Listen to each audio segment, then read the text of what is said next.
కార్మిక వర్గం ప్రజా సమస్యలు ప్రభుత్వాలను అనుసరిస్తున్న ప్రజా వ్యతిరేక విధానాలపై అనేక పోరాటాలు చేసిన చరిత్ర సిఐటియుకు ఉందని ఆ సంఘం రాష్ట్ర కార్యదర్శి కూరపాటి రమేష్ అన్నారు. బాసెట్టి మాధవరావు విజ్ఞాన కేంద్రం సిఐటియు భవన నిర్మాణ ప్రారంభోత్సవ సభ పోస్టర్లను కరపత్రాలను స్థానిక సుందరయ్య భవనంలో సోమవారం విడుదల చేశారు. సిఐటియు జిల్లా అధ్యక్ష కార్యదర్శులతో పాటు అనుబంధ సంఘాల ప్రతినిధులు పాల్గొన్నారు.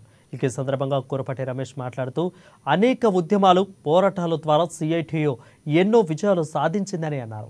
నిరంతరం ప్రజా కార్మిక కర్షక సమస్యలపై రాజీ పడకుండా ఉద్యమిస్తుందని అన్నారు. ప్రజా వ్యతిరేక విధానాలు అవలంబిస్తున్న కేంద్ర రాష్ట్ర ప్రభుత్వాల మెడలు వంచుతుందని అన్నారు. ఈ పోరాటాలను మరింత ముందుకు తీసుకెళ్లే దిశగా ఇక్కడ సంఘం భవన నిర్మాణం జరుగుతుందని అన్నారు.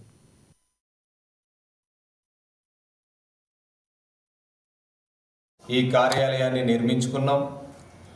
గతంలో అనేక పోరాటాలు సిఐటియు ఆధ్వర్యంలో కార్మిక వర్గానికి సంబంధించినటువంటి సమస్యల మీద పోరాటం, ప్రజా సమస్యల మీద పోరాటం, ప్రభుత్వం అనుసరిస్తున్నటువంటి ప్రజా వ్యతిరేక విధానాలతో పాటు మతోన్మాదానికి వ్యతిరేకంగా అనేక ఉద్యమాలు చేసినటువంటి సందర్భంలో సిఐటియు చేస్తున్నటువంటి పోరాటాలని మరింత ముందుకు తీసుకుపోవాలి అని ఆదిలాబాద్ జిల్లాలో ఉన్నటువంటి కార్మిక వర్గం సిఐటియు కార్యాలయ నిర్మాణానికి తమ వంతు సహాయాన్ని కూడా అందించాయి.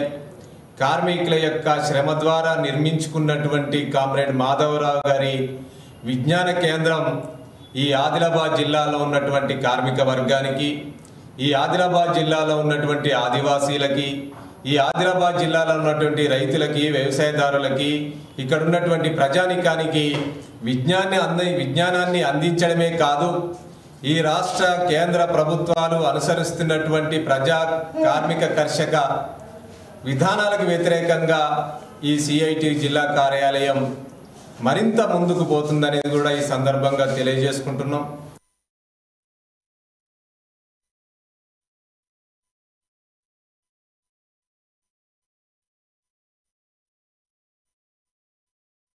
ఈ కార్యాలయాన్ని నిర్మించుకున్నాం.